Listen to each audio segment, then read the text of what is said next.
if there's one thing that crests the hill, you don't want it to be your head.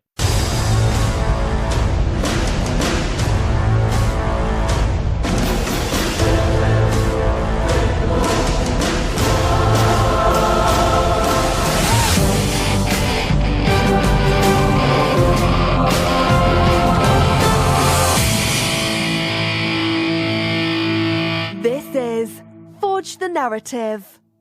Hey everybody, welcome to Forge the Narrative. My name is Paul, your host. I'm joined today by Adam Camilleri. Hello everybody. And Red Powell. Hello. What is happening, guys? We are hot off the heels of the big preview from the Warhammer community team. We just watched it ourselves, and so you're going to be getting, can I say the hottest takes without sounding trite or superficial?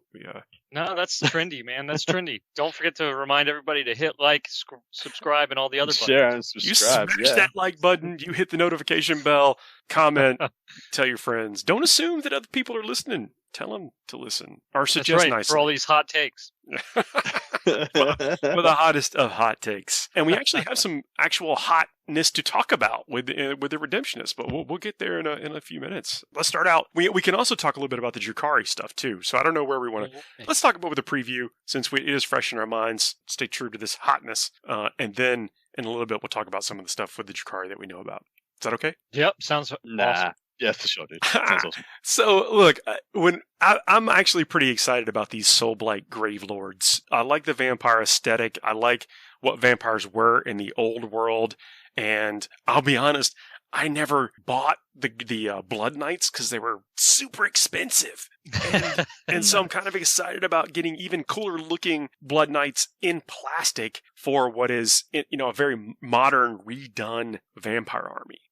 Yes. Yeah, I remember friends of mine buying the Blood Knights as soon as they came out, just because they were just like, they were the coolest thing that had ever existed when they came out. Yeah. There was like, undeniably, this is another level of miniature.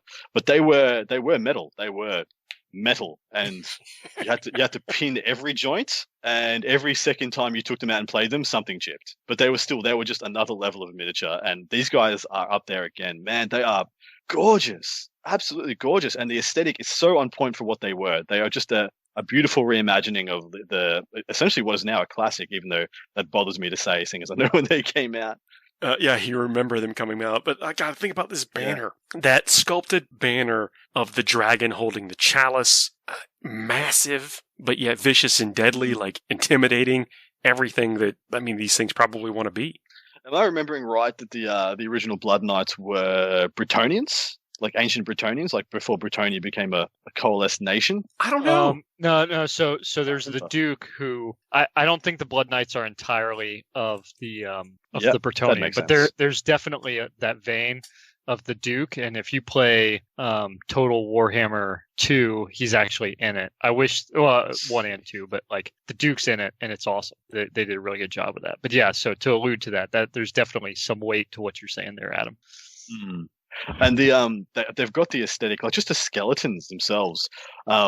We were saying before, one of the first things we said was like, wow, they got that aesthetic on point. And what did you guys say? I say they looked kind of like that Eastern Europe Persian, type, Turkish, Ottoman. Yeah. And you guys are saying, nah, it's a little bit more like like they're supposed to be like Transylvanian. Yeah.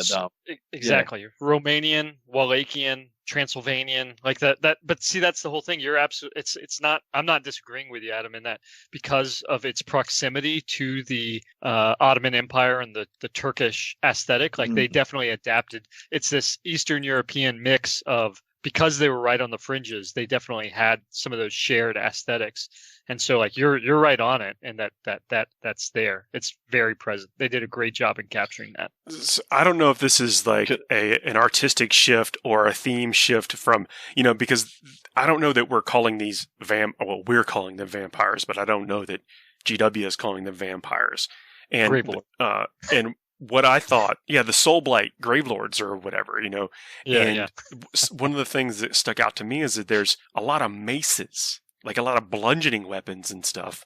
And if like if my deal was drinking blood, I would want as many bloodletting tools as possible. And there seemed to be a lot of maces. You want to keep the blood inside the vessel. Don't want to be spilling all over the floor, going around, crawling around after it. I guess you could look at it that way. Yeah, maybe. Or maybe they feast on the more of the ethereal internal energy thing instead of blood now. Oh, yeah. Who knows? I see what you're saying. So they don't need to. So one of my concerns was, if you look at Nagash's like whole setup, right? He's got the Mortarks, and we've seen for the Night Hunt, we saw for the Bone Reapers, 2 new Mortarks were introduced for each one, right? There was the Wailing Lady, the like Banshee Queen looking lady, and then there was the massive dude for the Bone Reapers. And so I was kind of wondering if they were going to do a new Mortark. I mean, to be fair, I was kind of hoping they didn't, because they have those 3 Mortarks that came with Nagash through the end times. Mm-hmm. Manfred von Karstein, Neferata, if I'm not getting her name wrong, and then Arkan. And so, like, one of those 3 could easily step in and run the Soulblight Gravelords, you know? Yeah. I mean, obviously, one of the 2 vampires. Yeah, it seems very Manfredy. Like those models are amazing. I know a lot of people have used those things that came out during that time period as like Demon Prince fodder. Or parts, which is a great use for them. But I don't know that they've ever had their like real time on the tabletop. And you're right. Maybe this will herald it. Can I just say I am very happy that the current title holder for the worst current existing GW model has now been replaced, and that being the zombies. Oh no, man! Look, these zombies look good. They were the worst model that in the current GW lineup up until now. And now he's saying the old range. Oh, the old. So the zombie kit had bits in there that you could use. So as a Death Guard player and stuff, and playing Typhus Plague Zombies in the past, you know, there was actually a pretty modular kit. They worked with lots of other things, but yeah, you're right. It's the faces and stuff are all a little gruesome or weird, awkward in some way. But let me tell you, my zombies will never look as good as they do on this preview. No. I'm just very thankful that those zombies are gone, because I bought a box of them and I opened up the box and I was like, I rarely do that when you buy a GW model. Like usually I'll buy a kit and it comes with a lot of excitement and a lot of thrill and a lot of passion. And then I think those zombies are the first time I cracked open the box and was like, kind of wish I didn't have to buy these. Man, that kit is 25 years old if it's a day. You say it's been drinking way longer than Belcor, huh? Yeah. It is. Yes, it just got a reduction in its car insurance. That's. But these zombies do look good. The new ones, they're carrying forward that Cursed City aesthetic, where they've got some of the gravestones on their back. I guess what you say is they've got like some representation of how they may have died in their figure, which is neat. And let's give it up for these new big giant bats. These look like actual vicious vampire bats. They're not vampire. Again, the use of the word vampire is us. It is not mentioned in this article, but they are fell bats. Remember the bat swarms? Yeah. Happy little bat friends that they were. Yeah, they were on little bitty pegs, you know, so they were just like hovering an inch or two, you know, equivalent of an inch or two above the ground. They were so cute and extremely unthreatening. So useful. So I got a buddy who had to, you know, to get his bats, he had to go to the Lord of the Rings range, you know, to get those metal bats. And I think this is it's going to be a good alternative. Yeah, these look amazing. Yeah, they look proportional as well. The wings seem the right size for the bodies, and the faces look like you would expect a vampiristic, you know, I don't know if that's a word, you know, a blood-sucking bat. They look like a vampire bat in real life. It doesn't look like there's any room for customization here. So I'm really reviewing the models, not how good I think. They look amazing. But if you happen to need a bunch of these, this looks like going to be the poses you're stuck with, which might not be a bad thing. Yeah, it might not be a bad thing at all. I'm really interested to see how this Codex comes together. See if it does draw in anything from those Mortark type things, and what the links to the old world things of similar like what they were. Yeah, I want to see how the lore for these guys comes about, what direction they decide to take with it. And I cannot not mention this dragon rider on the book of the cover of the army book. That looks awesome. That looks very. It's not a very dead looking dragon, is it? No, I mean, to me, it's got that. I mean, look, the proportions. No, it's a picture, right? It's drawn, but the rider looks to be. You have to imagine similar scale to the other, like, you know, walking regular dudes. And then this dragon looks immense, or whatever this is. This warg, fell beast, or something looks pretty mega. and I don't know that would be on the cover of the book if it didn't exist as a model. I love it. I love the parallels. And yeah, dude, it looks amazing. I'm crossing my fingers. Yeah, we shall see. So let me get into the Dire Chasm, and I don't know. Yeah, we had some interesting thoughts during the preview about these the what is it, the Bone Reaper? Yeah, the Bone Reapers. Yeah, Ossiarch Bone Reapers. Again, my deal being that if I didn't have, I mean, I've been, because I'm getting ready to move and everything, but I'm in excess of packing and having to put all my Necrons away, and I noticed I have well over, I think I have like 140 warriors. But all that to say that, like, man, if I hadn't started Necrons when I did, if I was going to jump in, using the Bone Reapers as Necrons is definitely an amazing conversion, in my opinion, because they are just beefy looking, right? They're like beefy looking skeletons. They look like skeletons wearing skeleton armor, and these Dire Chasm models are a great reason as to why, like, just the aesthetic and how good they look and how they could play into it. That leader, I don't know what his name was, but the axe, the guy with the axe, who, as we were talking about, many people, have looked at this and said, it's that meme with the butterfly, and the guy is like, is this a Nightbringer? Like, that is a perfect, I think that's a perfect conversion for a Satan or a Nightbringer, because it just looks so good. I mean, they did a really good job with it. When this thing got spoiled a couple days ago, that was the first thing. Is like, ooh, on the docket to be turned into a Nightbringer ASAP. Yeah. And I actually like the Nightbringer model, but it has some age on it, and it does look a little bizarre in the Necron line now, especially when we have like the Void Dragon. Yeah. So he's a bit plain Jane, doesn't he? Well, I mean, I just, especially anybody that's looking that has spruced up their Necron collection, I could see how they may be hungry to replace a Nightbringer, even if they've had it for a long time, just to make it look more in line with the model or their model line. Well, I know a lot of people who want the Nightbringer and can't seem to get the model at the moment, so this is a nice little alternative for them. Yeah, and then, but in this warband, as often the case with the warbands, half of the characters in here could be character models and whatever army you choose to put them in. Like, look at that dude with the polearm and the helmet. He's like holding a piece of what could be Blackstone. Yep. Oh, yeah, I get you. Yeah, I think I'm picking up what you're putting down. Yeah, or if you need a Lieutenant Bone Reaper, I don't know if, again, it just seems like you could slot them in. So lore-wise, if people wanted to make a lore justification for why these guys exist, Flair Virus, it's already written for you. The Necrons have the lore piece already written in their lexicon to enable you to use guys like the Ossiarch Bone Reapers. Dude, maybe they're all bone. Just paint the bone metal. Like, I mean, I think it's exactly right. You don't have to, though, which I think is what the exciting thing is. You actually get a lot of variance in this. You can paint it as bone if you wanted to, and maybe some underneath all the bone you have some metal poking through, have some bits and pieces, or maybe mesh them with some Necron models and bits and pieces.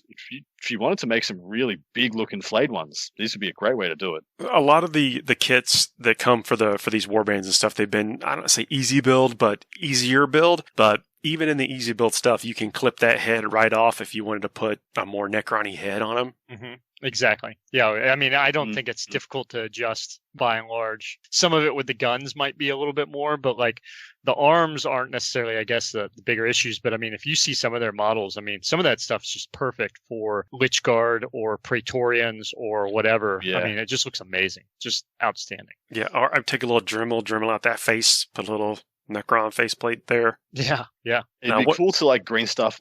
What do they call it? Is the cartouches on their chests? Yeah. Mm-hmm. Yeah, that'd be cool. That'd be a cool little modeling experience. Warhammer Underworlds is a fairly low barrier to entry to get in to start playing. You basically just need to know someone with the boards, the starter boards, and you can get the opening kit or whatever for whatever faction you like, and then jump right in. I'm not suggesting that you cannibalize the figures for the other things, but I'm saying that each one of these figures is gorgeous and can make its way into another army.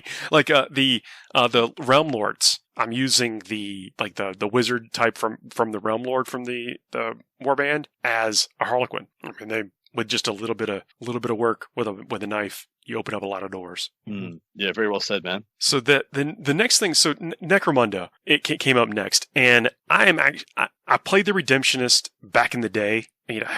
Whenever 20-something years ago, and really enjoyed the look of them because they looked real grisly, gruesome 40K. And with this model update that they're getting, I love every single one of these figures. And talking about using figures for something else, I don't know if this is their leader guy, but the guy holding the book with the axe with the torch on his back, he is now going to be my de facto Imperial Priest for whatever army I fit one of those in. Yeah, well, a bunch of those models would just find a home in any like Sisters or Guard army. But remember what I said when we first saw him? I was like, wow, there you go, man. Word bearers, cultists made for you in a box now. Yes. Because even in the right colors. Perfection. Yeah. Yeah, and dude, down to the masks as well. Everything is just phenomenal. You are spot on with that. A couple of these have looks like Goku hair, and I don't mind that either. What a description. I don't know if I would like that much like hair product near all this fire. But I think these guys live on the edge, and that's probably okay. I mean, they could be going old school. They could be using lime and stuff. They'd be okay. Maybe just trained his hair to do that. Doesn't need any product. Yeah, some of us are blessed like that. Yeah. These guys. So the Orlocks are like amazing bits wise. With all the stuff like a couple of years ago for Adepticon we did. It was styled after a Renegade, Imperial Guard, Renegade, Dark Mechanicus stuff. And we used, for our guard infantry, we used the Orlocks, and they were so easy to kit bash to give the right armament to, like grenade launchers and las guns and that kind of stuff. Most of them come with are close enough las guns anyway. But it took basically no talent to convert them to hold other guns.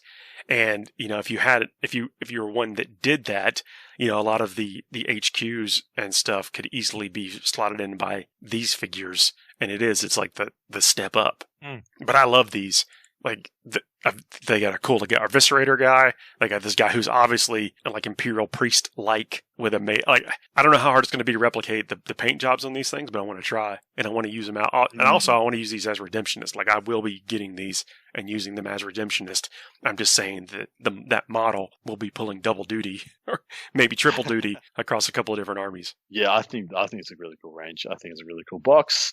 And yeah, I think the aesthetic is perfect once again. Really, really well done. Then we got Tale of a New Box, the Necromunda Hive War box, which comes with the new modern terrain. Yeah, this is an interesting one. You made a note before of how the original box came with Escher and Goliath. Yeah, this one comes with Dalak and Escher again. Yeah, so it's a double Escher. So like, who's the target? Although I will say that these are not easy build. Like, you get the full kits in this. And there are, there's variants of how to build the figures and how to arm the figures. And so even if you did, and I've thought about this after it, I was slightly bummed that you were getting the Escher gang again when, wouldn't it be cool to throw the Orlocks in here and they fit well with the Redemptionists that you're also going to want to buy at the same time this comes out. But at the same time, though, I thought about it that the Escher gang is like one of the initial brand gangs of this, and they're on the stand-up art and everything, so it matches. You might see the cool picture and then want to get the figures. And then also, even if you have an Escher gang built out of that original starter, you might at this point in time want alternate weapon options, which you now will be able to more easily do that if you had another thing. And we all know these are value buys. Like, I don't know what the price point of this box is, but the Zone Mortalis columns and walls is not a cheap kit. No, it's not. Man, that stuff's like plastic gold. Like, we talk about plastic gold, that stuff's like plastic platinum. It's amazing. Yeah.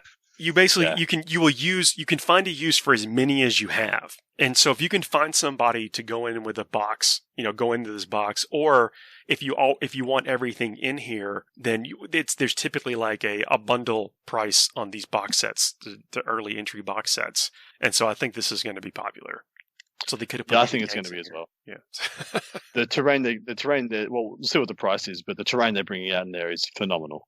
Yeah. So you're going to get use out of this, and then the Dalak gang, they look creepy. Creepy? Yeah. Like, creepier than the Soulblight Gravelords? They're pretty creepy. I guess it depends on what your creep factor is and for certain aesthetics, but these guys have that Dark City. No, you're right. They do. They're like super almost skinny looking, the way that their cloaks are wrapped around them and everything. like, we talk about Cawdor like playing into like the pitchfork and mob burning kind of crowd, and then you look over at these guys and you're like, there's almost like some weird alien stuff going on with them, right? Yeah, no, they've got, and depending on if you painted like shiny black, they're could be rolling around in latex, which is also kind of creepy. But they've got all those the injectors and the stuff and the hose. Anyway, again, they are kind of creepy, I think, and have a different aesthetic to them. So I think there's maybe that's the draw for the box is the Delac gang that you may have not picked up before, alternate Escher poses or variants, because your gang evolves. Like you may find yourself like, I don't want this particular gun anymore. And I know that I think if you've got a ganger, they never abandon, like they never throw their gun away or whatever, but you might want to have a different one, especially if you're replacing some that have made their way into corpse starch. The Matrix is what I always think about when I look at Delac. Yeah. There you go. Yeah. Yeah, that's it. Like Morpheus sitting in the chair, welcoming Neo into the place between the Matrix and being like, take the red pill. But imagine if he was anorexic and about a foot taller. Yeah. And, yeah. He definitely got some Pinhead vibes coming off these things. Yeah. Which again, I think it's neat. Moving along down here, play some hype horns if I had one here, is that a new AdMech figure, but also new Adeptus Mechanicus Codex. I think it's more than many other factions. I think AdMech is feeling the bloat at the moment, especially now that we know that they're getting like a Book of Rust release as well. Like they're getting quite a bit out of the Book of Rust, at least they're getting a whole Metallica baby codex essentially supplement, and then it would just feel a bit awkward for a lot of players needing so many books to play their army, and it has been quite a while between drinks for them between codexes. Well, I don't know if it's been like the length of time is too bad compared to some other armies, unless you're a Marine. But over the course of the last couple of years, we've seen the release of the Archaeocopter, the release of the Hounds, or the release of the Flying Skitari. We've got their Psychic Awakening, and there's or Vigilus. I can't remember. Getting my campaigns mixed up. Exactly, man. They've got like a third more to their rank now, and then it's just time for them to consolidate it all. So I think it's a good time for them to get a new dex. Yeah. Unite the stuff. Make sure they're up with modern rules. And I'm looking forward to it. This is another one. We talked a little bit about demons being something very unique to 40k. Adeptus Mechanicus is also like super unique to Games Workshop's version of the future. Yeah, well, it's just so a lot of mythologies have like cyborgs and androids and stuff. You don't have any that worship the machines though. Like these guys worship the machines that they incorporate into themselves. Well, it's so whack. I love it. The whole Blanche art of, do you need that many mechadendrites and tubes and hoses and vials and glowy things? Don't tell me how to live.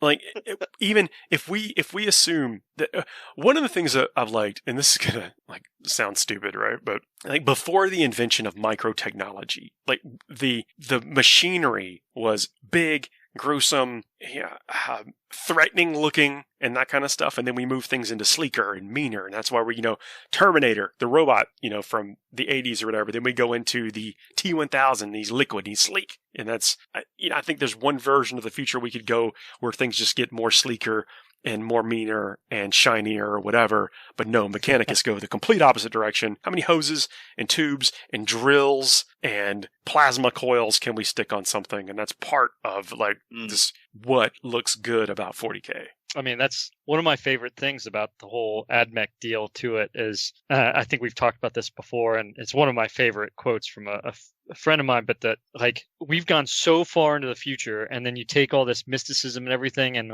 these guys are talking about in the books. It's so funny when they're describing, they're yes, and then we prayed to it, and then we firmly pressed our metal hands against this whatever thing to the rune of activation, where it's and the rune was a circle with a line through it or something, and you're okay, I get it. These guys think they've got to pray to press the power button. They're over here okay, and so then we took the synthetic lard that we've created to rub into the joints of this thing so that it could do it. I'm okay, so they're rubbing butter, literal butter, into the machine because they think it pleases it. Okay, I get it. That's how I work. I'm just a recycling engine for butter and coffee. I'm just waiting for it's that funny skit I've seen online. It's well, I just wanted to clean out the cookies in my computer. And you're like, no. That's data, man. There's not real cookies in it. And then like the AdMech priest opens up his computer and there's like a whole bunch of cookies fall out. You're like, dang it, AdMech.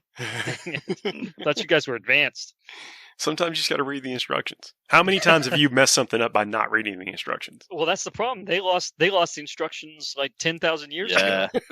They've just been word of mouth, and that's how bad it's gotten. Over 10,000 years, they're praying to the power button and then rubbing it with butter, and it's still turning on because it's built in the 30K time frame. But yeah, that's how they've figured it out. They've all been there. This is the greatest. It's like trying to turn your car over, when it's real cold. I mean, now they're back in the day, it's like, oh, come on, please, come on, car, one more time, just get me to work. Just give me to work. Just made an entire religion out of that one kind of thing right there. That's what they did. They need an equivalent of turning it off and turning it on again. Yeah, have you tried? And the aesthetic will be complete. And turning it on again. Oh, they probably. Yeah, have you tried praying to it again? That's what you didn't pray hard enough. So moving on down, the armored fist of the Emperor looks like the sisters are getting a rhino, or a rhino-ish. Predator. Yeah, Predator. The Castigator. It's definitely the chassis, right? Like, we can all agree that all of us could go to our shelves right now and pick up the exact chassis that's used for this model. Yeah, so this is... The thing about this is that it's weird, but like this is the least ostentatious looking Sisters tank we've seen so far. It's a big call there. And it has does this have the most individual guns on it? I don't think it's got 5, yeah? Yeah, 5 guns. So it's got I saw the Storm Bolter and I saw 3 heavy bolters, and I'm sure some of those change out. And then a cannon. So yeah. Oh, and of course, and the turret. Yeah, so there. Yeah. And then the cannon has a couple of different options. Like it has like a battle cannon type at least we can assume a battle cannon type profile because of the way it looks. And then what looks like it'll either be my guess will either be a battle cannon profile or it'll be like a laser destructor profile, like from the repulsors. It's got those vents at the top, at the barrel. So that's why I'm thinking battle cannon-ish. But the vents, Adam, the vents. I didn't notice the vents, so you might be right. I didn't even notice. It has vents. It doesn't have that muzzle and red. I don't know what is the muzzle called at the top. Is the vent? You're talking about on the on some tank barrels on the barrel itself. Yeah. We'll call it the bore here. Do modern tanks have like a box around where the projectile comes out that does something to gases or something? Yeah. We've got, there's all sorts of different stuff that they do, right? So like, even if you look at the Abrams, it's got its own deal similar to that to certain extents. Like we've all has different aspects that over time as technology has gone by, you've seen different like apertures to it and whatnot. That's all modified it. Well, this tank does not have one of those, but it does have vents on the barrel. Sure. Well, and that's so like the Abrams is similar in that it doesn't have that either. I've always appreciated seeing how they've when we're talking about how they've incorporated like World War I, World War II aesthetics, like they keep bringing back stuff every once in a while that they put on guns. And don't get me wrong, because the whole purpose of it is to look cool or to create an aesthetic. But like I'm sitting there looking at it, I'm like, yeah, but we already like blew past that, like that technological little thing. We've moved on. Like we don't need that anymore. There are tracks on this tank. I know. Yeah, I know. I mean, again, at least we all know our predators aren't going out. And then there's an autocannon or seemingly autocannon profile to it. This kind of reminds me of what was that the Lehman Russ Eradicator? The one Eradicator's got the Nova cannon. What's the one that you could sub out to have the autocannons on it that the Space Wolves had in their Codex for a long time? The autocannon one is tough. I was thinking the one with las cannons, which I think is the Annihilator. It is, yeah. Well, but, the one with the autocannons is annoying me that I don't know what it is. I will tell you in one moment. Well, I just remember it because the Space Wolves, like they had that in their Codex, 100 years ago. You could take the one with the double autocannon on the top, and that this kind of gave me some thoughts around that. Exterminator. Exterminator. There we go. It was my favorite for in 7th edition. Yeah. And then I didn't play it once in 8th edition. I love these braziers on the side. I mean, I think, and I'm certainly not trying to get heretical when I say this, so please forgive me for anyone that may do that. But brace yourselves. This is not too many bits away from being a chaos predator. Literally, we said that, didn't we? We're like, take off the sisters motifs and I don't know, add one row of spikes and it's chaos. Yeah, if you just painted it like all red and then did all the filigree in gold and then put like a little, teardrop thing, kind of looks like a blood with some wings on it, immediately chaos, right? Yeah, well, I'm sorry. In some fine form, Mr. Red. I'm sorry. Yeah, and then there's the Stormbolter on top, which, I think Stormbolters, don't sleep on them. They're in codexes recently. They haven't been a ton of points, and they put out a fair amount of firepower over the course of a whole game. Well, I mean, I'd be interested to see. We haven't seen all the weapon variations. Given that this is sisters, like I'd half expect that they could change out all 3 of those heavy bolters for like heavy flamers. Oh, or heavy something flamers like or something. Yeah. Yeah, or multi-melters, possibly.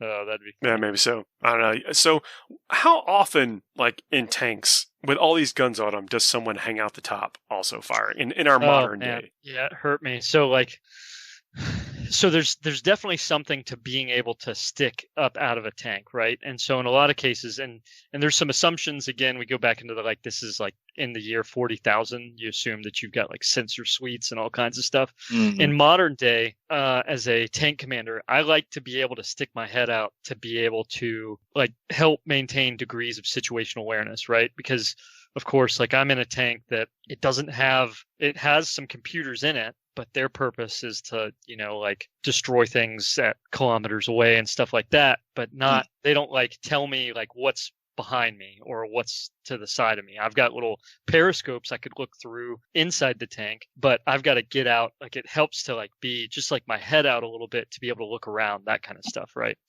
Because when you know no one else is there to shoot you. Right. Yeah. Well, I mean, but that's the whole thing, right? Is like, in a lot of cases, you don't know if someone's there or not. And you don't know, like, I mean, you take a lot of the different environments in which a tank can be, right? Like, you don't want to like drive into a wadi or ravine that the driver, who is like only able to see like straight out of the tank, can't see, right? Yeah. And so you've got to be able to like get some awareness. So but what we try to do, and I really appreciate because the guard tanks have this. We do this, what we call name tape defilade, right? That's like slang term for it, where like essentially our shoulders barely go above the turret, if that. Like our head is just enough so we can like see around ourselves. The people who are hanging out, so that's where we talk about like vehicle profiles and things like this. Like all of the tanks, it's very hard to see a tank in 40K that doesn't have just a ridiculous profile to it because it's so tall, right? Like, how do you silhouette some of these things? Because the thing is that it's very plausible to actually hide tanks and main battle tanks of the current day and age, like out in the open, because of how you can like, they're so low in their profile, you can put them behind hills and whatnot. And so it's pretty remarkable. But when you make a tank that's, 3 Space Marines tall or something like that, its profile is really hard to, like, you're not hiding that thing anywhere in a lot of cases. And to a point, I mean, there's plenty of other technological things that are out there.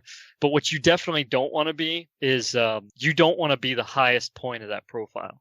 You don't want to be something that like someone, if there's one thing that crests the hill, you don't want it to be your head. Your fleshy face. Yeah. And if there's anything, if I had all of this technological stuff going on for me and everything, and I had to stick my head out of the turret, I'd probably have my helmet on. I mean, I understand they are superhuman. They get away with a lot. I still think Space Marines deserve -1 to toughness for any of them that don't have helmets on. Don't say that. My sergeants they deserve it. Screaming. Yeah, I mean, crazy things happen, like, because the thing is, so like take the tank itself, right? So let's just say on a ballpark number, it takes just a ton of artillery rounds to actually destroy a tank itself. And this is older models and whatnot. I'm talking like, Cold War game eras. But like the thing is you don't necessarily need that many rounds to destroy the tank if you can put enough rounds against it to destroy the crew inside of it, right? Just and so like concussive force and stuff like that is. Sure, yeah, it's a thing. And I mean, don't get me wrong. Like when you're inside the tank and the tank is closed up, you're still pretty well protected. I mean, you're going to get rocked a little bit, but like with that thing open and you hanging half your body out, and then, go back to my complaint about people not having their helmets on and stuff like that. I mean, you think about it, like Space Marine helmets, there's like pressurization, helps prevent like their eardrums from getting blown out and things like that. The second you open up that helmet and you expose your face to normal pressure, like, or you don't wear a helmet at all, you're just asking for like cranial damage. Like, it's everything, literally everything in 40K explodes. Why would you not want to wear something that protects like what makes everything else work? Looking cool is important. I get that. Well, that's where we go back to this aesthetics thing. I totally get it. I get it. Okay. Everybody's going to, yep. No, it looks cool though. All right, cool. Unless you've got a force field around see, I'll give it to like the Eldar and probably a couple others, is they probably have some kind of like atmospheric control thing around their head that they can just walk around without helmets. Like they can, whatever, because they're cool and they've been alive forever. But the humans, I think man, you would have thought they would have learned their lesson at some point. Keep that face shield down. That's right. I hope that was a very long way to answer your question there. Oh, no, it's just neat to hear about it. Look, I mean, I didn't really, I expect no realism correlations between either of these things. Like, I because do it's not a care. game and it looks cool. Yeah, that it has tracks. It does not bother me if you'd like to, I'm more bothered by the unrealistic expectations of someone drilling out their bolter holes here that I'm probably not going to do. Well, yeah, and then there's this other thing you got to think about it. All that the filigree, all the like artistic design on their work and everything. Like I really like we've talked about the Night Lords trilogy, and the main character has like this. He has like one serf whose name is literally a number because he just numbers his like servants. And they're always like passing off their armor. They're like, hey, like, can you make this look at least serviceable? And then you get over to the sisters. And of course, that's like a war band who's like roaming around, like stealing other people's armor and stuff to make their stuff work. When you get to the sisters, though, they've got like all this artistic filigree. They've got instruments built into their vehicles and stuff like that. Someone has to maintain all that. They've got like every sisters maintenance group has like a whole band that's back there like fine tuning all those instruments, and at the same time someone's got to set the fires and keep all that stuff going. And did you see the little like things on the exhaust with that have like there are like torches and whatnot? Like there's actually I think the sisters like retinue is extremely high maintenance. Someone's got to be repainting that stuff.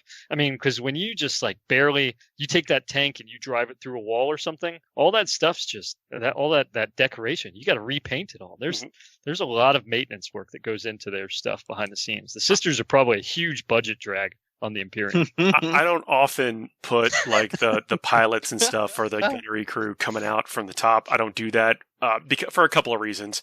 First, it makes storage a little bit more difficult for me. The way how I store them, it's something else to paint. So adding time.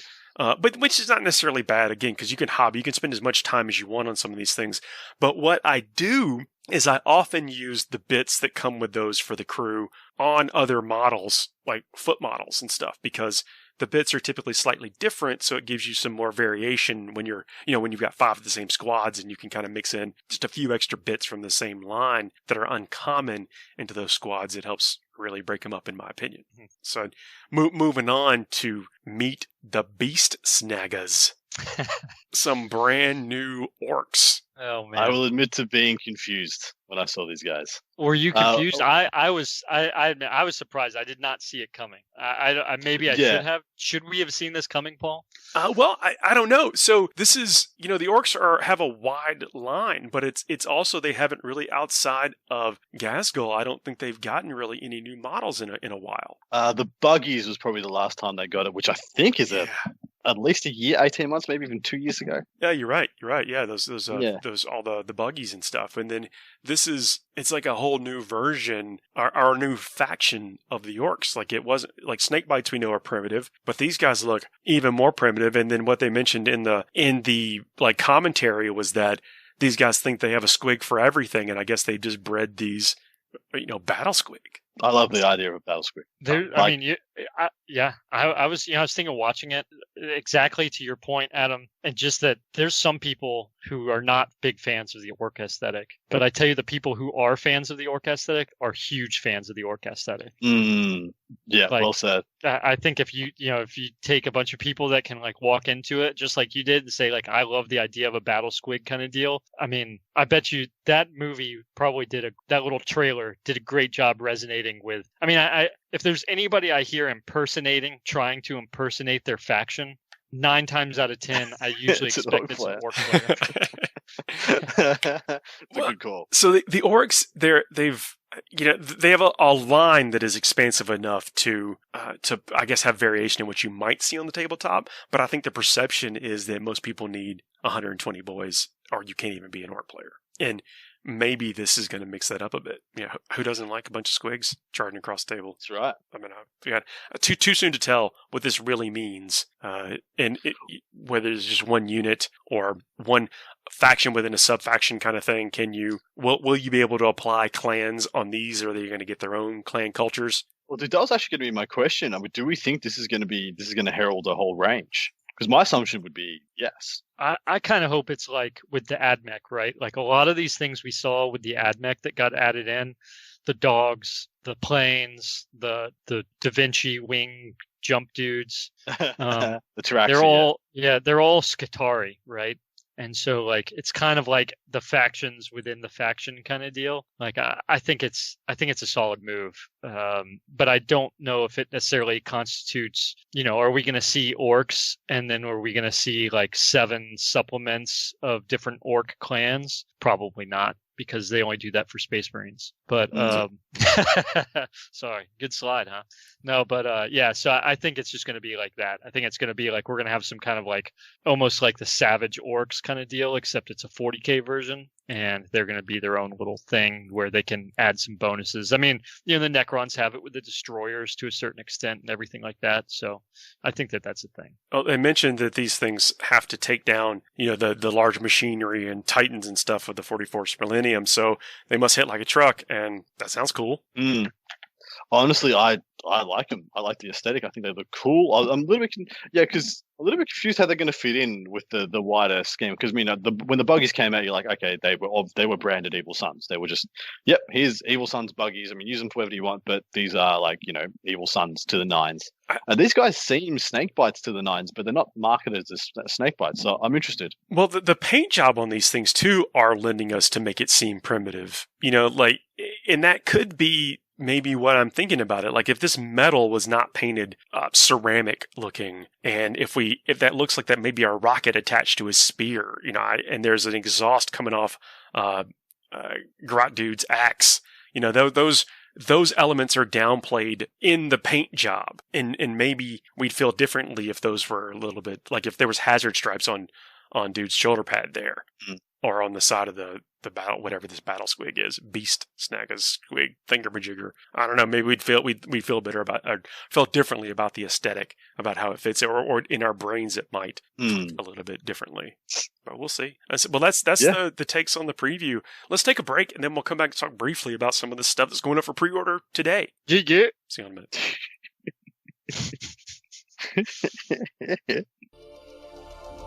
FTN is brought to you by Discount Games Inc. Please visit them at www.discountgamesinc.com. And don't forget to ask Jay about ways to save even more on your hobby projects.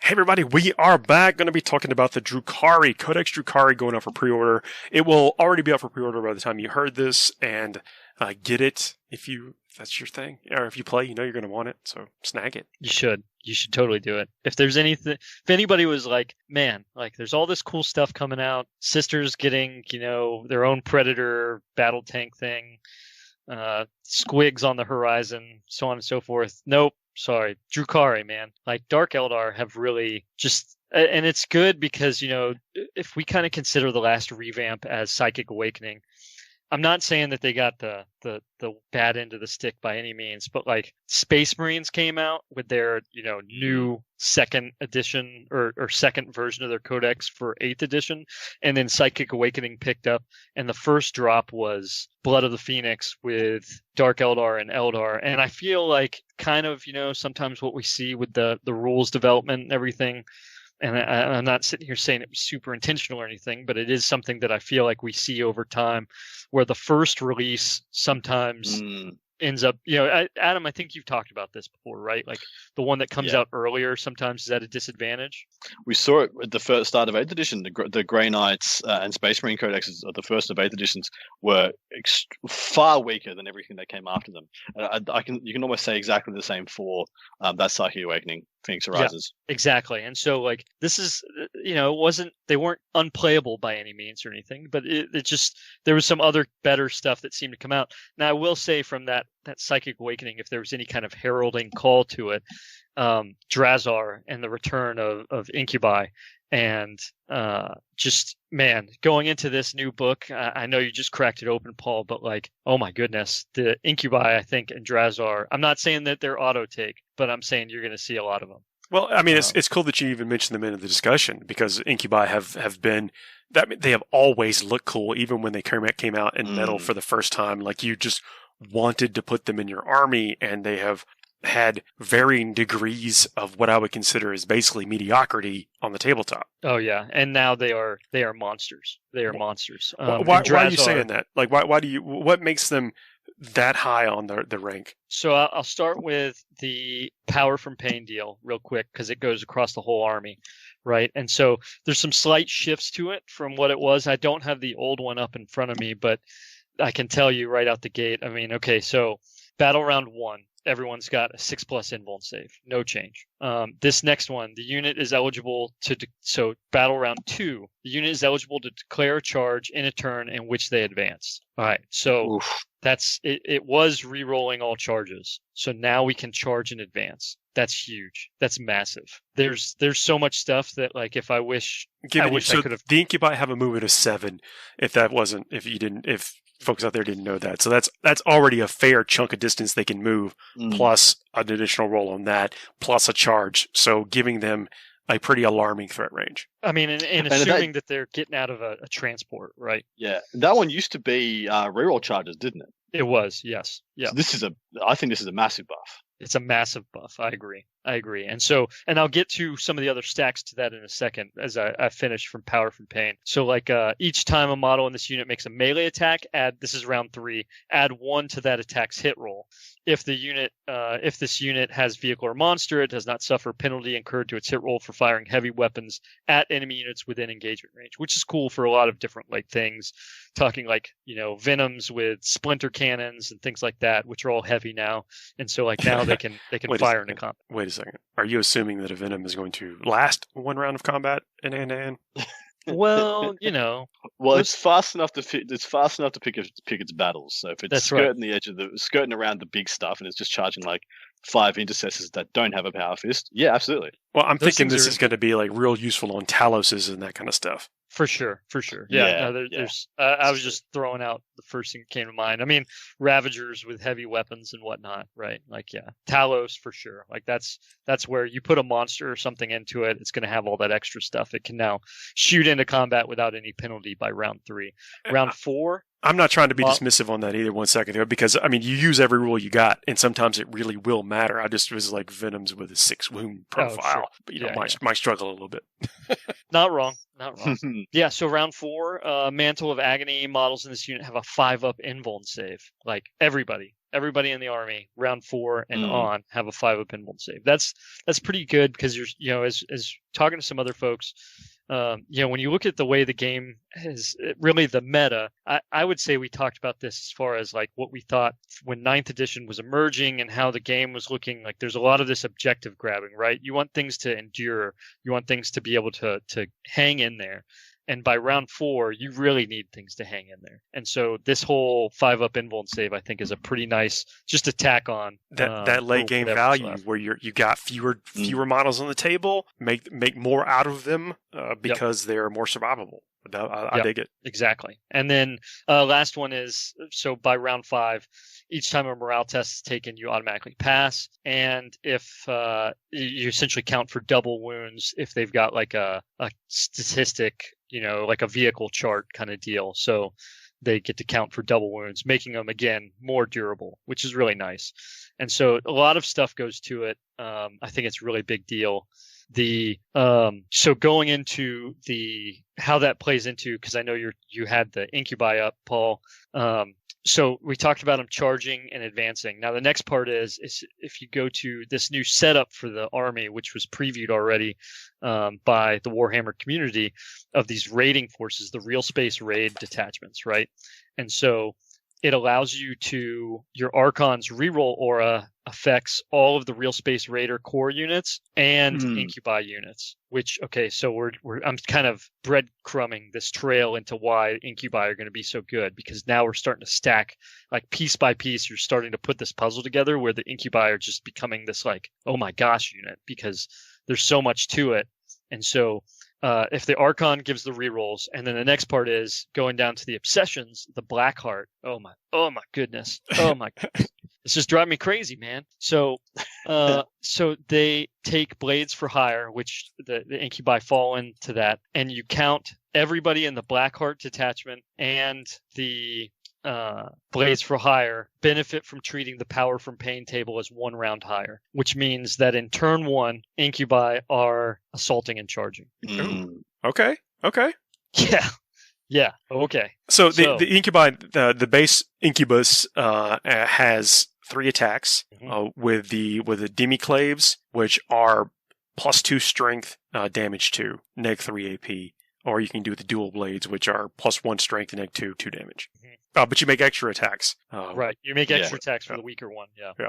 But so if you don't mind, go ahead reading some of their other special rules. So like the lethal precision, is that what we're talking about? So the unit would contain a Clavix. Each time a melee attack is made by a model in this unit, an unmodified wound roll of 6 adds 1 to the damage characteristic of that attack.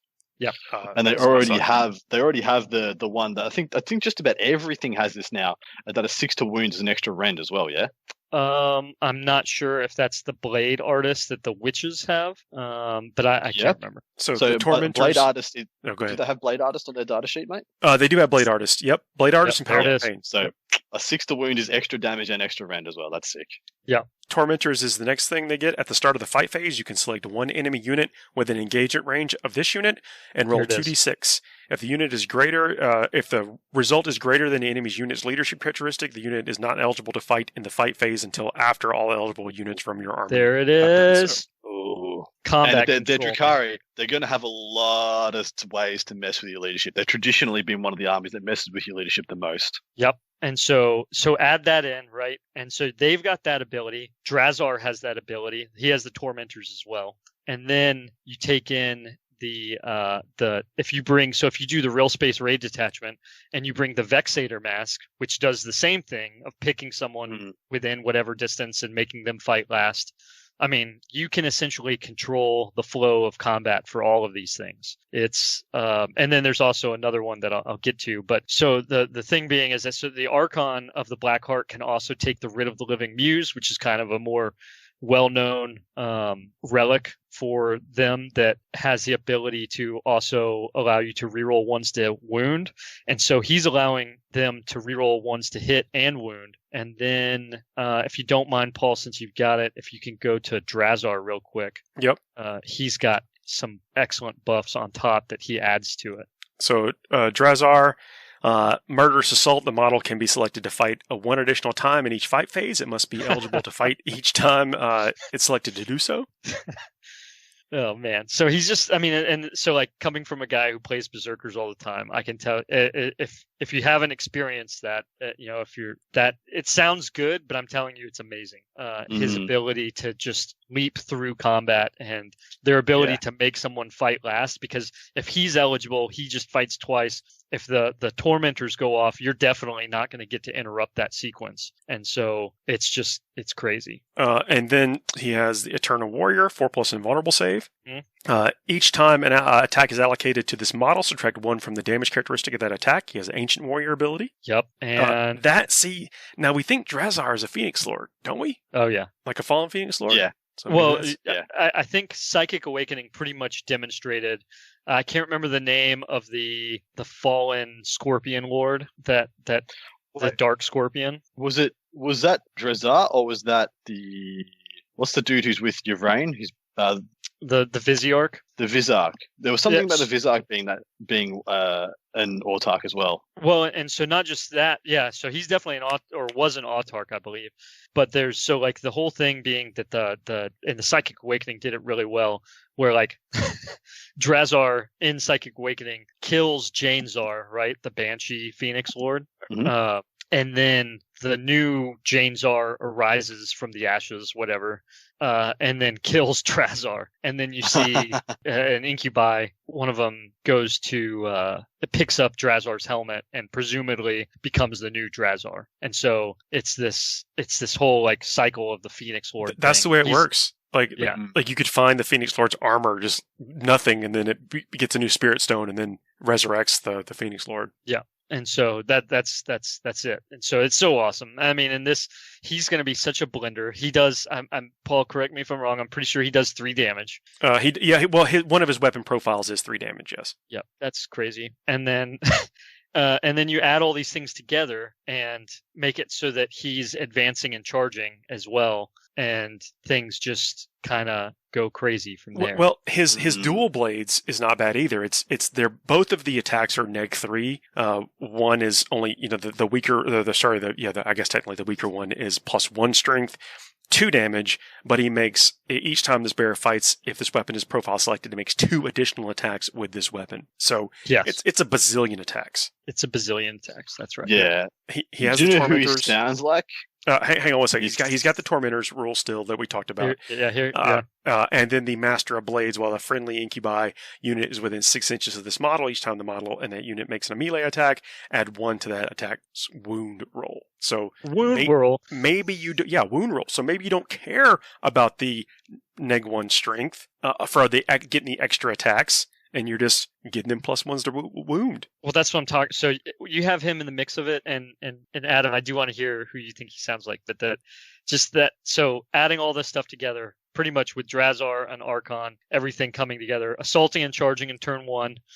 I believe Incubi are already weapon skill 2, if I'm not mistaken. Drazar is. I'll tell you about the Incubi here in a second. Yeah, yep. Incubi and so they're already 2. The Archons allow them to reroll 1s to hit, and then Drazar making them +1 to wound. Depending on who you're fighting, they're either wounding on 3s or now 2s in most cases. Well, I mean, they are strength 3 still, so even they'll be swinging in at strength 4 if you're using the dual blades to get the corrupt ton of attacks. And so I think you're still wounding a lot of things on 4s and 5s, but now you're wounding them on 4s and 3s. Right, Drazar. 4s and 3s, and then if they're toughness 3, then they're 2s, right? And then you're re-rolling 1s to wound thanks to that Archon as well. Huge. I think you've made a solid case for these guys. Adam, who does he sound like? I want to know. Ragnar from 9 months ago, when he would just go through absolutely anything for 115 odd points. He'd kill half your army if you were poorly positioned. He just sounds like you just started reading him out, and I was like, oh yep, that's good. Oh, that's good too. Oh, and just kept going and going and going and going. He's very good. How many points? Good question. So I'll go back to the Archon. Is that the Archon, each time an attack is made by a model, the unit may reroll hit rolls of 1 from the Archon. And then if you give him the Blackheart's Writ of the Living Muse, it is rerolling 1s to wound, I believe. Nice. Ooh, nice. Yeah, and so that's where that extra buff comes from. I heard a little pigeon tell me today that Vect is no longer the Vect we know it as. It is much changed. Let me get your points question answered if I can. So I thought Red said it was 135, but yeah, double check. Yeah, Drazar is 135, but in the Incubi are themselves. So if you want to make a fat unit, there's 16 points a model, which I think is a pretty much a value buy, considering we just said how awesome they can be. Yes. So We should totally hit Vect because we've already touched on the Blackheart. But after that, I got to talk about, because we just talked about points for model, and I'll talk about an awesome little thing that I really think there was some massive brain power behind this move. But yeah, so Vect. Man, it's such a good strategy. So forgive me if I'm wrong, but it's a 0 CP strat that when your opponent uses a strat, you use it, and then from that one on, and for the rest of the game, that strat costs 1 more CP. Womp womp. Yes. So this is so, you know, and like we saw with the Death Guard and stuff like that, is that you have to, like we were talking about Vexator Mask, you have to be Prophets of Flesh to get access to this. You have to be Cabal the Blackheart, and it's there. And Agents of Vect, 0 CP. Use a stratagem after your opponent has used a stratagem, excluding command reroll. Until the end of the battle, the CP cost your opponent must pay to use that stratagem again is increased by 1. The stratagem can only be used once. So that means Agents of Vect can only be used once. And you essentially add a tax to subsequent uses of an opponent's, gold strat, money strat. Yep. Yeah. This thing is amazingly good. Is it better or worse than what Vect was before? I think that's irrelevant. The fact is what they've got now is very good. I think it's objectively worse. And I'll tell you why. Because that the fact that Vect existed sometimes instantly broke the back of your opponent's whole plan. But it was a slight bit of a fun sponge in some situations. Now, playing hyper competitively, you understood that it existed. You knew what you were getting into. You had to kind of bait it out. It became a game within a game, and I love that. But now it basically doesn't do anything the first time that you do it. It only does it the second time. You're going to get 5 turns of use out of it. I think, especially if it's something like transhuman, kind of thing. But, there are so many bread and butter things that people want to use every turn. Lightning fast I'm thinking about things like Veterans of the Long War. Veterans. Yeah, Veterans of the Long War. You don't want to go for their big plays that they're going to use once or twice and just add an extra tax on that. You want to go for their bread and butter ones that they use game in game, like turn in, turn out to gain small to medium advantage. So this is not, I don't want to say it's a nerf. I don't think it's a nerf. I think it's a reimagining of how to make this more interactive and actually fun and yet still themey. But Adam, yeah, how much CP does it cost for an apothecary to revive someone? 0 or 1. 1 more now, increased by 1. 1. Yeah. Always going to pay at least 1. Yeah, I like it. I like it a lot. I think I think this is amazingly good stratagem. I think it's irrelevant whether it's better or worse. I think it's awesome what they've got. That's a great way of looking at it. I think, and I think you're spot on with that. It says don't worry. I really liked the way it existed before, but it also almost painted you in the corner of always having to take Blackheart if you were. I was about to say that. Okay, yeah. I never saw another Cabal. Yeah. Unless it was the custom one to take Dark Technomancers. Actually, no, that's not even a Cabal. That was a thingy. I always saw Vect. You had to take Blackheart. If you were taking Cabal, had to be Blackheart and nothing else was as good as much power Vect gave you, especially to bully your opponent into playing certain ways. So this probably just means all the other ones just got better by default, right? Well, they at least got stuff. They got noticeable. Yeah. You know what I mean? The one they previewed, Poison Tongue, was +1 to poison weapons, which is awesome. That sounds vicious. It's really good. The Obsidian Rose for the Cabals was increase make ranges for all non-relic assault, rapid fire, and heavy weapons +6 inches, and then you also get to reroll one wound roll each time they shoot or fight. So step up the range of everything by 6 inches.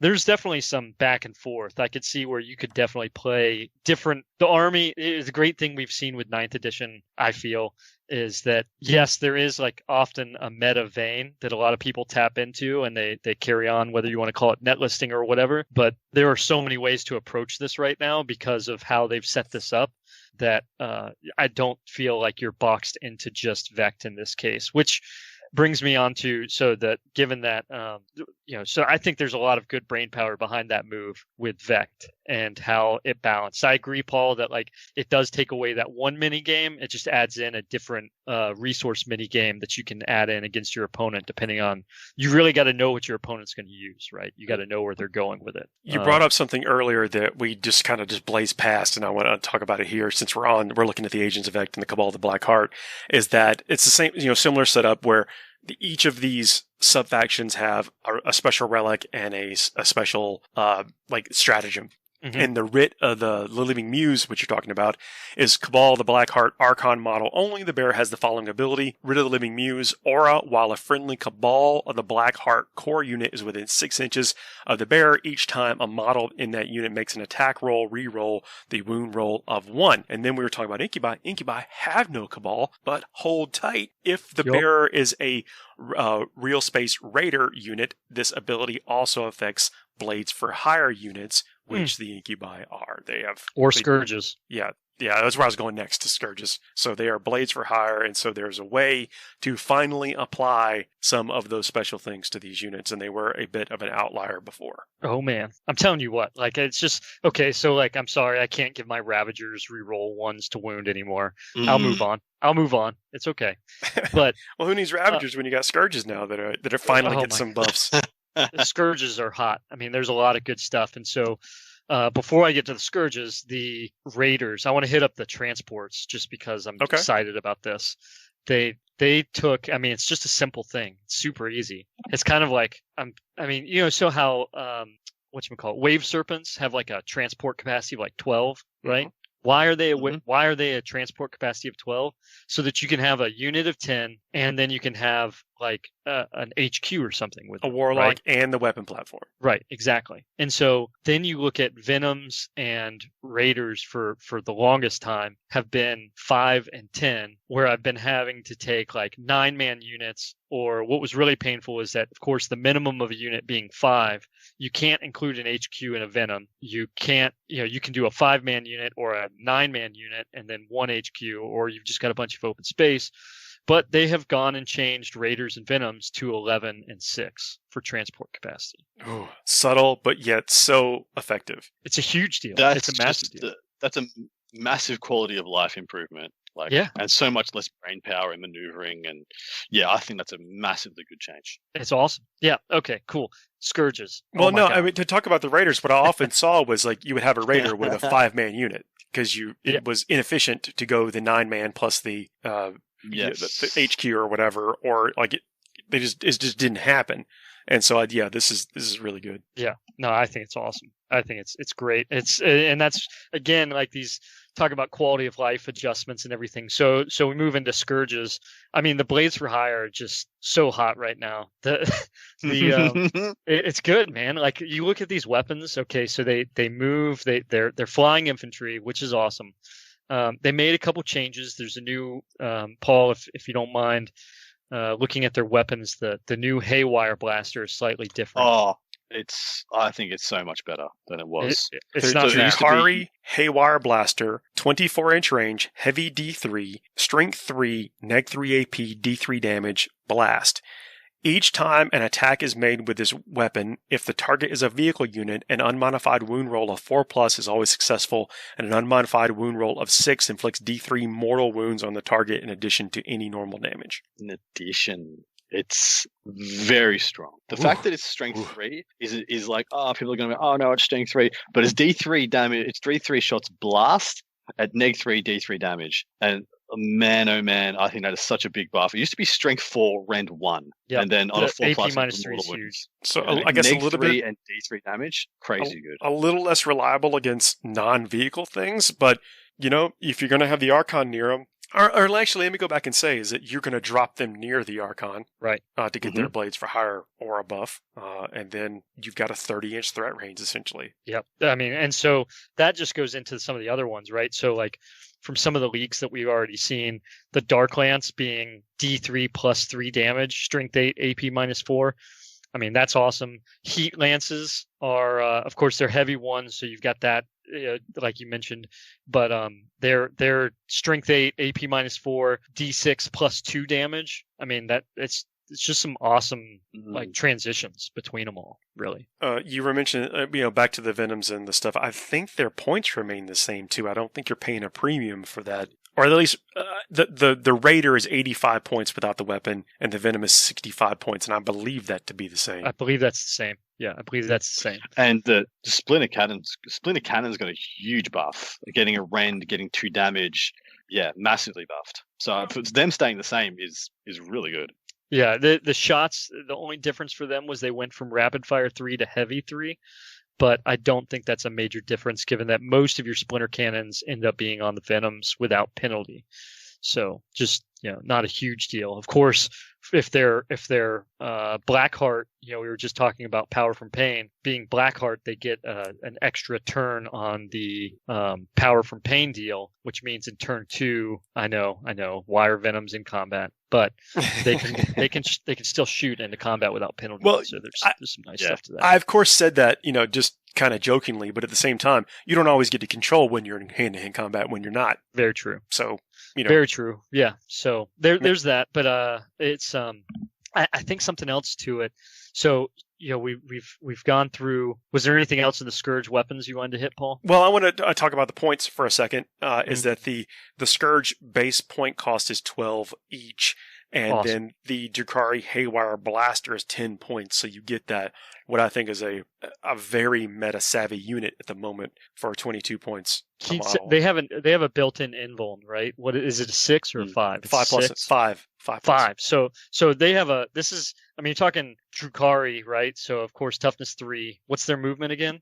14, which is awesome. And then they have a 4-up armor save. You can drop them in because of their wings, as normal. No play change in that. And yes, you're right. 4-up armor save.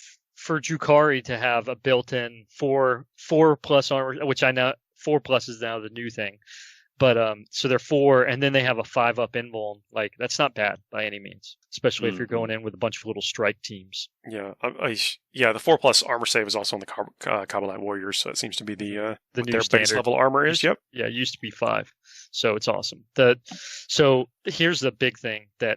We've talked a lot about the Blades for Hire and the Cabals. The Witch Cults are out of their mind. It is going to be crazy. I'm telling you right now. Like, I think when we saw Witch Cults in the last edition, we were like, people like Sean Naden were running Witch Cults, and you're like, oh, okay, well, Sean Naden could pull that off. In a lot of other cases, most people weren't running that many Witch Cult units. Mm-hmm. I tell you what, they have gone off the rails. They did a great job with really making sure that they're looking across from what I've seen from leaks and whatnot, and what you shared, Paul. Like, there's very few things in this that I wouldn't want to take. And so when I go to this, the Witch Cults. The first one I'm going to go to really to start with is the Cult of the Cursed Blade, because you get +1 strength and cause mortal wounds to enemies on unmodified saves of 6 against melee attacks. Pretty cool. The +1 strength I think is a huge deal, because then you go to these 2 witches. I'm interested in witches. I'm far more interested in Hellions and Reavers right now. Hellions are awesome. I think they're 17 points per model. Reavers, if you go by the White Dwarf that just released the new little booklet thing, it says Reavers are 10 points per model, but I don't know if that's correct. They might. In one Reavers of the last, are 10 points a model in this book right now. Yeah, and in one of the last FAQs, they said they were 20. I don't know if that's going to stay 10 or 20. It makes sense. I would imagine that they're probably going to move to 20. So don't go out and buy a bunch of Reavers just yet. Well, I mean, I tell you what, even at 20 points per model, so you're talking 2 wounds per model, their toughness 4. With the Cult that I mentioned, that makes them strength 4. Their weapons, so between them and Hellions, put them at strength 5 now, which means that they're wounding on 4s or 3s with most of the units you play against in the game. Most of those so the Hellions I think are AP -1 and the Reavers are AP -1. Hellions do 2 damage with their weapons, and we're just and that's a lot of movement. Reaver jet bikes move 18 inches, which is crazy, right? Hellions move 14 inches. Yeah. The next part being in these stratagems. They've got this one, eviscerating flyby, which is out of control. You roll a d6 for every model in the Witch Cult unit that flies over the enemy. And then you deal a mortal wound for every 5 or 4 that you get on those dice against infantry. And it's not capped. There's no this stops at 3 mortal wounds. So you can have up to 20 Hellions in a squad, and it flies over a unit of infantry, and on 20 dice on 4s on an infantry squad dealing mortal wounds. There's no it's not it's a character reduce 1 from the roll or anything like that. That's a lot of mortal wounds. It's cheap too. It's depending on how many models you have in your Witch Cult unit. So it'll 5 or fewer, it's 1 CP. Otherwise, it's 2 CP. I'd totally pay 2 CP to deal 10 mortal wounds to someone. Yeah. So use the strategy in your movement phase when you select a Witch Cult unit that can fly to make a normal move or advance. After this unit has moved, select one enemy unit this unit moved across and roll a d6 for each model in this unit, adding 1 to the result if the enemy unit is an infantry unit. For each result of a 5+, that enemy unit suffers 1 mortal wound. Yeah, wow. That is quite strong, gentlemen. Oh, that's so funny. Again, hey, we were talking about Vect and everything. You don't need Vect, Adam, if you just fly X amount of Hellions over the apothecary. Well, yeah, exactly right. It doesn't say no characters, no nothing. And these guys move 18, and you can advance them. And turn 2, you can advance them over something, kill it, and then charge the thing that was going to be hard to kill when it had that buff. And then you're good. The fact that it can get characters I don't might know be a problem in the future. Look, I want to be slightly devil's advocate here. Say after this unit has moved, select one enemy unit this unit moved across and roll 1d6 for each model in this unit. So is that the unit you moved across, or is that your unit? I think it's your unit. I hope it's your unit. Yeah. But it's all that's all within the same comma bracket. So we got to get the grammar police out here to let us know if that is the unit that is you are moving or the unit you are moving across. Oh, English. Yeah. Yeah. No, so that's I don't want to take up too much, but that's a major highlight. I think that witches have huge play, and I think people are going to be. Don't get me wrong, there's still a lot of glass cannon to this. Hellions, while they have 2 wounds and are toughness 4, also have a 5-up armor save. I mean, they don't wear shoes for the most part. That's a certain amount of stones, though, to be running across the battlefield of all the battlescapes with no shoes. I mean, that's intimidating in and of itself. Yeah, I mean, I understand why they're toughness 3. It's because they're not wearing shoes. But yeah, I get it. That's a good place for us to wrap it up, I think, for this episode. And we will be back next week talking about the campaign book and more about the Drukhari in full force. Oh man, so excited! Hey, thanks for joining us. We're just scratching the surface. Yeah, and I want to hear what people think about the previews and stuff. Like what has got them excited, and then also if anybody's going to be breaking out their Drukhari army off the shelf. I know I am. I would. Okay. Well, guys, thanks a lot for joining us. Thanks for hanging in here, Red and Adam. Thanks for taking this time out on the Saturday or Sunday morning for you, Adam. Oh man, it is 3:30 a.m. We'll see y'all next week. Good night. See ya. Take care.